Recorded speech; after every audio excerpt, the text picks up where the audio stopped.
Olá, alunos, tudo bem com vocês? Bom, já chegamos aí, né, à nossa 11ª aula. O tema da nossa aula de hoje é construção da competência leitora e escritora das crianças. O texto como unidade de ensino, diversidade textual e gêneros discursivos.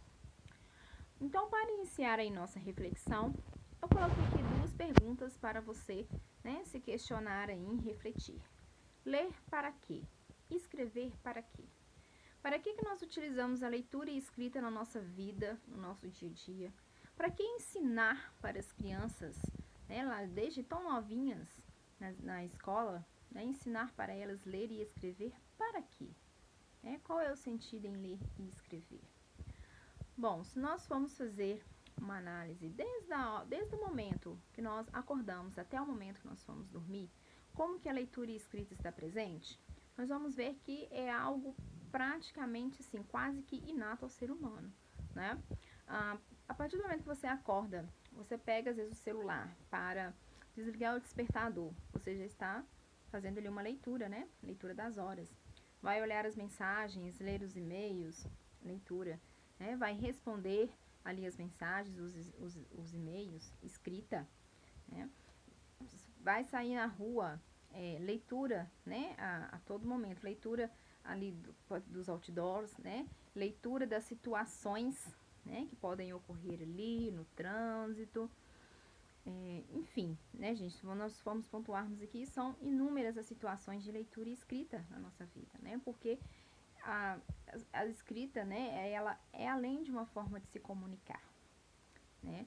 Então, vamos dando continuidade aqui. Quando a gente fala de ensino de leitura e escrita, né, principalmente lá no início da alfabetização, dois termos, né, que nos acompanham aí, alfabetização e letramento, né? A alfabetização, ela está relacionada mais à questão da decodificação, né, em aprender as letras e os sons e juntar as sílabas e ali conseguir ler as palavras. E o letramento está relacionado mais à questão da interpretação, né? É você ler e entender, né, o que o autor quis dizer, né, qual foi a intenção, né, daquela situação, do contexto. Até um certo tempo, né, esses conceitos, alfabetização e letramento, eles eram vistos de formas distintas, tá? Bem distintas mesmo. Porém, né, com os estudos avançados e, né, principalmente as práticas educativas, chegou-se ao consenso, né, de que o correto é alfabetizar letrando, né? O que é isso? É contextualizar para a criança, lá no momento da alfabetização, contextualizar as letras, né, contextualizar as palavras, contextualizar os números, para que ela entenda, né, qual é o sentido daquilo ali na vida, qual é a aplicabilidade daquilo ali na vida. Aqui eu coloquei alguns exemplos de algumas práticas, né, de alfabetizar letrando. Então, por exemplo, apresentar as letras utilizando o nome da criança, nome de desenhos, de brinquedos, contar quantos alunos tem na sala ou no ônibus, pessoas da família, permitir o acesso a revistas, jornais na fase da alfabetização, levar frutas ou objetos cujos nomes iniciam com as letras que está sendo estudada na sala de aula. Tá? Então, vamos continuar aqui falando sobre essa questão da contextualização.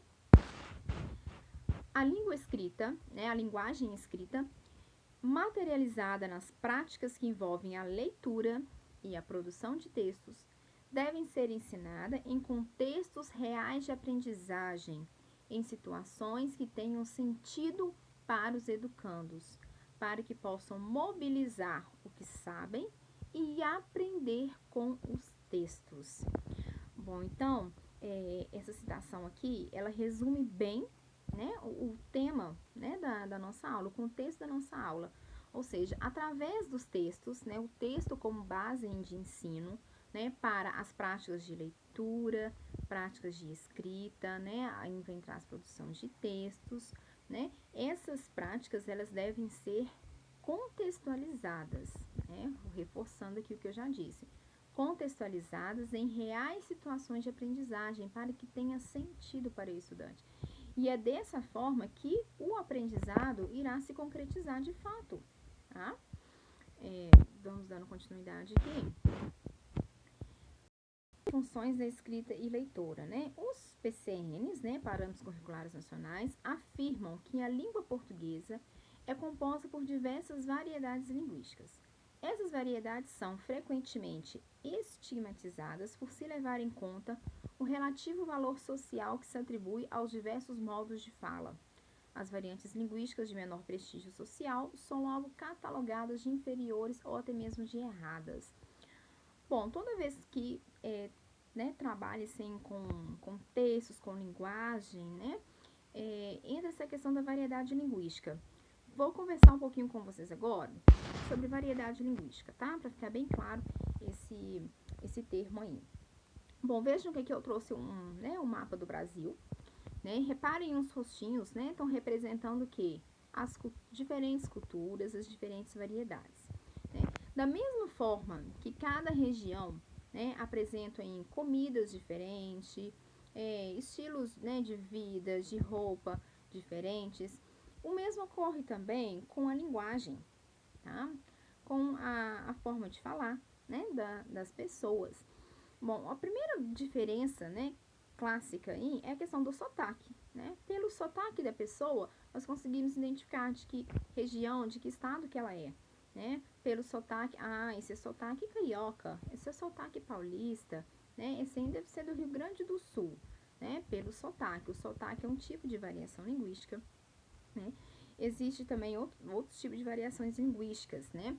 Por exemplo, vocabular, né? Muito prática também no nosso dia a dia. Por exemplo, aqui em Minas Gerais, nós chamamos, né, de mandioca. Lá no Nordeste, aipim, né? Então, isso ocorre com outras palavras, com diversas outras regiões, né? Só você pesquisar que você vai ver inúmeros exemplos.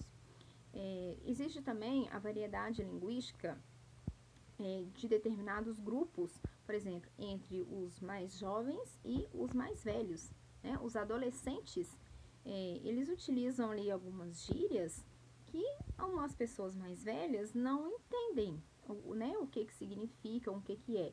Isso também é um tipo de variedade linguística, né? Da mesma forma que os mais idosos, às vezes eles têm um vocabulário também que já não é tão usado atualmente, né? Um tipo de variação linguística. Um tipo de variação linguística também muito, né, presente em forte no nosso dia a dia é a questão da diferença da linguagem, né, utilizada na zona urbana e na zona rural. Né? E o que acontece, gente, essa variedade linguística? O que aquele texto lá, né, dos PCNs vem trazer? Dizendo que há a questão do preconceito linguístico. Tá? O que é esse preconceito linguístico? Muitos da sociedade, né, desprezam, né, a forma que as pessoas da zona rural têm de falar, né, têm de escrever, né, desprezam. Um exemplo, a historinha da Turma da Mônica, o Chico Bento, por exemplo, né, para vocês visualizarem um pouquinho aí. Então, muitas pessoas consideram que aquela forma de falar, né, diferente, ela é errada, né, que existe uma certa forma. E aí eu venho dizer para vocês, não é errado, né? A forma como o Chico Bento fala lá, né? Não é errado, né? É diferente, tá? Então entendam isso, é diferente. O que acontece? Professora, mas não tem lá a gramática, a norma culta, que tem que falar culta?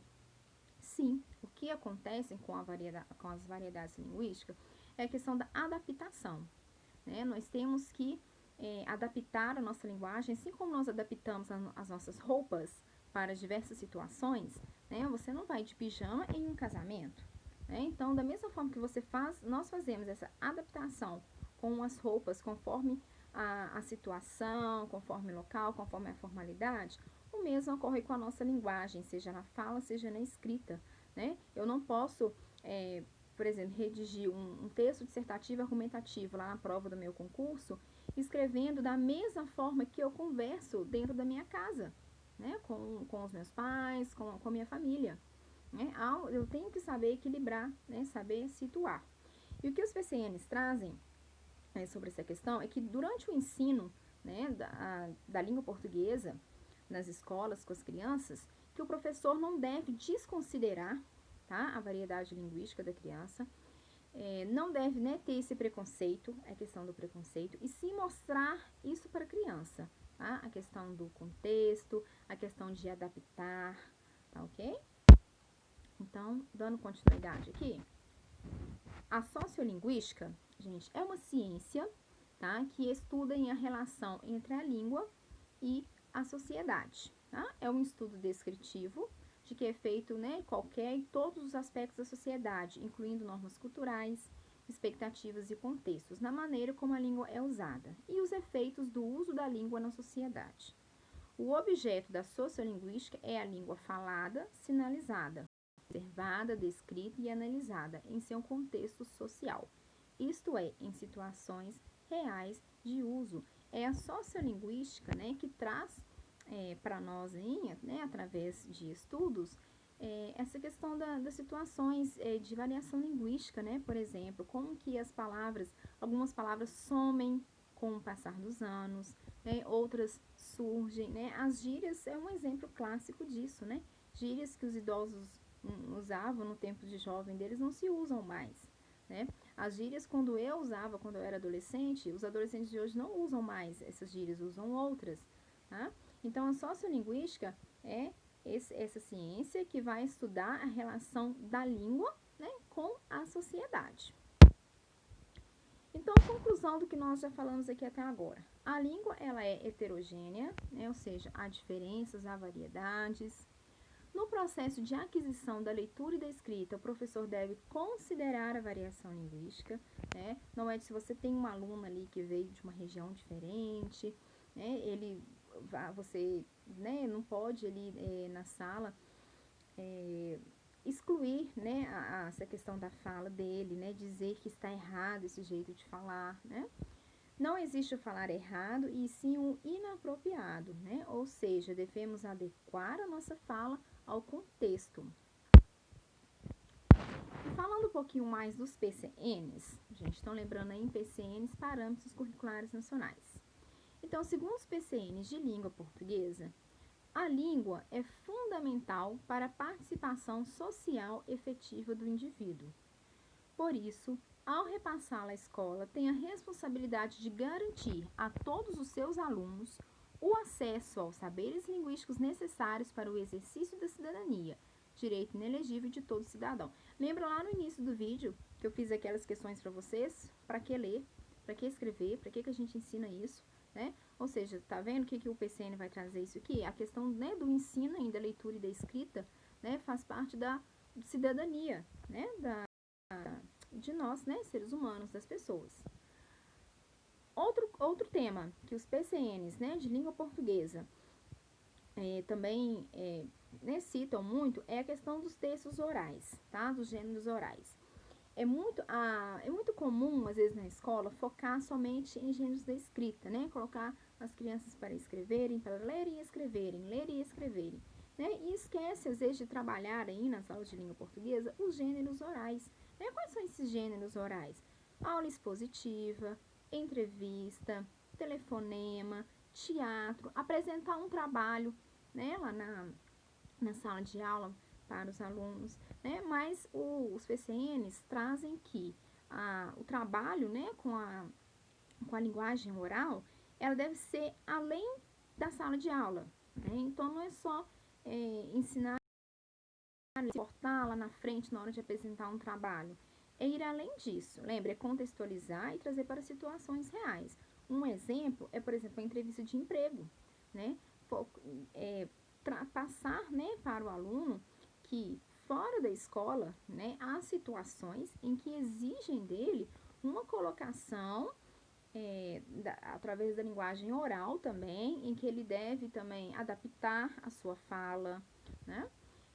Então, a produção dos textos orais privilegiar-se-á a produção dos diversos gêneros orais presentes no cotidiano, já que, para o documento, o texto, seja esse proveniente de qualquer suporte, como a unidade básica de ensino. É relevante lembrarmos ainda, né, que na produção oral, aí é que vai citar, né, eu cortei aqui essa parte que eu falei, que não se deve focar apenas em ensinar o aluno a apresentar um trabalho em sala de aula. E além disso, além desse gênero oral. Aqui, eu trouxe para vocês, para a gente refletir um pouquinho sobre a questão da leitura, né? Então, essa charge aí, ela trazem sobre a anatomia de um leitor, né? Os olhos, né? Para ver pistas das imagens e palavras. A boca, para ler com a expressividade de um contador. Mãos, para cuidar dos livros com carinho. Mente curiosa, para pensar nas ideias dos livros. Ouvir, para escutar o que os outros pensam. Coração, para se unir às histórias. E livros, livros, livros e muitos livros. Gente, ou seja, essa charge ilustra bem todo o processo de leitura, né? A leitura não é só ali com a boca, né? Ler. O corpo inteiro, né? Trabalha para a leitura, né? Os olhos, a mente, o coração, as mãos, né? Então, a leitura é além de decodificar letras. Eu trouxe aqui um pouquinho, né? Conteúdo ainda da apostila também de vocês, conteúdo que é cobrado nas provas, né? Que são os tipos de leitura, né? A leitura integral, né? É aquela leitura ali de plena compreensão e interpretação do que está escrito, né? Na leitura integral, o leitor ele consegue associar as frases, os parágrafos, compreendendo de modo coerente todo o conteúdo, inclusive com a condição de memorizar ou absorver algumas passagens do texto. Essa leitura integral, ela é o contrário, vindo aqui embaixo agora, da leitura dinâmica, né? A leitura dinâmica é aquela leitura assim, só de passar os olhos rapidamente, né? É uma leitura bem rápida, acelerada, chamada também de leitura fotográfica. Né? É uma leitura que não permite você gravar, né? O que foi dito, fazer uma interpretação adequada. E a leitura informativa. São encontradas disposições textuais em prosa, como uma linguagem em forma clara e direta, ou seja, denotativa, que visa transmitir informação sobre alguma coisa, retirando a possibilidade de interpretações duplas. Um exemplo aqui de uma linguagem informativa é notícias, né? Por exemplo. Então, falando um pouquinho aqui sobre a aquisição da leitura, a quase totalidade das crianças, né, que entram na escola ainda não sabem ler, mas já reconhecem uma estreita relação entre a língua falada e a língua escrita. Compreendem, mesmo que de forma não formal, que uma é a representação gráfica da outra. Aqui, segundo Bento, aos 4 anos, as crianças já constroem concepções interessantes sobre a relação entre linguagem falada e o sistema de escrita. Essas elaborações sucedem-se num percurso constituído por diversas fases ou níveis e permitem concluir que o processo de aprendizagem não consiste na aquisição de elementos isolados que depois se unem, mas na construção de sistemas em que o valor dos elementos se vai redefinindo em função das mudanças estruturais. Bom, gente, então aqui, né, há uma, digamos assim, uma crítica bem forte na questão de que, vou ler novamente o trecho, não consiste, né, na aquisição de elementos isolados que depois se reúnem. Né? Então, o processo de leitura, né, não é, as letras, né, vou começar bem do básico, não é você ler, juntar o som das letras e depois vou juntar sílabas, né? Não é um processo separado, distinto, né? Não é aquilo, eu vou ler um parágrafo, faço a leitura de um parágrafo, depois do outro e vai se juntando. Não, é um total, é um processo, né? Lembre-me dessa palavra, é um processo, tá? E não não ocorre de forma fragmentada e depois juntar e ocorreu a leitura. Não, tá? Falando um pouquinho mais de leitura, a leitura é a prática de interação social da linguagem. A leitura como prática social exige um leitor crítico, que seja capaz de mobilizar seus conhecimentos prévios, quer linguísticos e textuais, quer de mundo, para preencher os vazios do texto, construindo novos significados. Então, veja que interessante, né? O que é ser um leitor crítico, né? Nós, professores, devemos, né, sempre despertar o senso crítico dos nossos alunos, né? Então, o que é isso? É você ler além do que está escrito no texto, né? É trazer o que está ali no texto para o nosso contexto atual, né? Preenchendo os vazios no texto. Então, vai além de pegar a intenção do autor ali no texto, né? Construir novos significados para o que está ali. É extremamente importante que o aluno saiba qual é o objetivo da leitura. Gente, isso aqui é muito importante, né? O processo de leitura, muita gente, né, digamos assim, pega a birra de leitura porque foi acostumado a fazer aquela leitura obrigatória, maçante, chata nas escolas. Então, o primeiro passo é deixar claro para os alunos o objetivo da leitura, né? Por que nós vamos ler determinado livro, por que nós vamos ler determinado texto, tá? Para poder avaliar e reformular, se necessário, as ideias iniciais. Além disso, o professor pode instigá-lo a interagir com o texto, criando expectativas ou ainda fazendo previsões. Esses procedimentos, a princípio, devem ser feitos com o auxílio do professor, o que mais tarde deve tornar-se um hábito no aluno. Nesse sentido, ao ensinar a ler e compreender, o professor não impõe sua própria leitura ou a do livro, né? Então, aqui ele traz como dica o seguinte, né? Antes de iniciar a leitura, né, conversar ali com os alunos, né, sobre o tema, né, daquele livro, sobre o que é tratado, né, instigar ali a criança para ela ter uma curiosidade, né, sobre aquele livro. E quando eu falo aqui que a criança, isso vale também para os mais velhos, né, pré-adolescentes e adolescentes. Né? Vou dar aqui um exemplo de uma situação prática.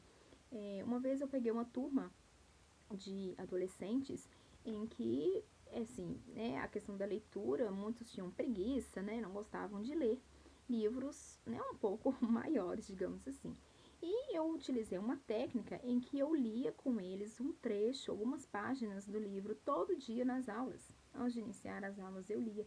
E isso foi prendendo a atenção deles, sabe, de uma certa forma. O dia que às vezes eu chegava e tinha muitas tarefas, eu não conseguia realizar a leitura, eles questionavam, não, mas não teve a leitura, a gente está esperando, e aí, o que será que aconteceu lá com a personagem, né? Então, então isso foi um primeiro momento, né? Depois, num outro momento, eles já se sentiam mais à vontade em sozinhos pegar o livro e ler, tá? Então, essa questão de trazer essa interação com o livro, né? E não apenas, né, falar, não, leia esse livro e pronto, tá? Um importante recurso para o desenvolvimento do prazer de ler. Como afirma Zilberman, supondo esse processo um intercâmbio cognitivo entre o texto e o leitor, verifica-se que está implicando em o fenômeno da leitura enquanto tal. Esta não representa a absorção de uma certa mensagem, mas antes uma convivência particular com o mundo, criado através do imaginário. A obra de arte literária não se reduz a um determinado conteúdo retificado, mas depende da assimilação individual da realidade em que cria. Bom, gente, aqui, eu vou mostrar para vocês aqui, tá? Eu fiz esse slide aqui. Aqui são situações, estratégias de leitura, né? É o que a citação anterior nos diz, né? A questão da literatura, né, nos permite ir muito além do texto, muito além do livro, né? E uma forma de trabalhar a leitura com crianças, né, investigar, são, por exemplo, através de teatro, né? Seja o teatro, né, feito por vocês, professores, né, adultos, ou também o próprio teatro feito com as crianças, né? Ou seja, elas vão, é uma forma de materializar, né, o que está ali no livro e, além disso, né, de despertar a imaginação, né? Aqui é interessante uma das crianças deixar com que elas imaginem, né, como será a roupa, como serão as cores, né, dentro da visão delas.